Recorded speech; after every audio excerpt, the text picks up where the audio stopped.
Ration கடையில கொண்டு வந்திருக்கக்கூடிய 2 சூப்பரான அப்டேட்டை தான் இந்த வீடியோல நான் உங்ககிட்ட ஷேர் பண்ணிக்க போறேன். எஸ், நம்பர் 1 வந்து பாத்தீங்க அப்படின்னா வெயிட் மிஷின்ல கொண்டு வந்திருக்கக்கூடிய சேஞ்சஸ். ஸோ நம்ம ரேஷன் பொருட்கள் வாங்குறோம் அப்படின்னா அதனுடைய எடை வந்து இனிமேல் நம்மளுடைய பில்லிங் மிஷின்லயோ எக்ஸாக்ட் வெயிட் வந்து உங்களுக்கு காட்டும். ஸோ நீங்க ஃபிங்கர் வச்சதுமே நீங்க 1 கிலோ சக்கரை வாங்குறீங்க அப்படின்னா அந்த 1 கிலோ அளவு எடை மிஷின்ல காட்டுற அதே வெயிட்டும் உங்களுடைய பில்லிங் மிஷின்லயும் இனிமேல் காட்டும். ஸோ இந்த ரெண்டுக்கும் கொஞ்சம் டிஃபரன்ஸ் இருந்ததுனால ஒரு 20 கிராம் வந்து கம்மியா இருக்கு இல்ல எக்ஸ்ட்ரா இருக்கும்னாலுமே அது வந்து பில்லிங் வந்து க்ளோஸ் ஆகாது. சோ எக்ஸாக்ட் வெயிட் ஆனா மட்டும் தான் பில்லிங் க்ளோஸ் ஆகும். ஒரு நபருக்கு பில்லிங் க்ளோஸ் ஆனதுக்கு அப்புறம் தான் அடுத்த நபர் கார்டை கொடுத்து ஃபிங்கர் பிரிண்டே வந்து வைக்க முடியும். இது ரொம்பவே சூப்பரான அப்டேட். செகண்ட் அப்டேட் வந்து பாத்தீங்க அப்படின்னா ஜூலை 1ல ஒரு ட்ரையல் வந்து செக் பண்ண போறாங்க.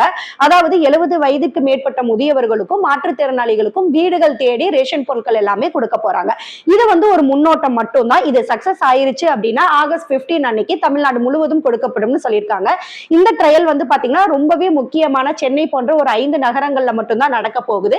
இந்த சக்சஸ் ஆனா மட்டும்தான் தமிழ்நாடு ஃபுல்லா ஆகஸ்ட் 15 கொண்டு வர போறாங்க.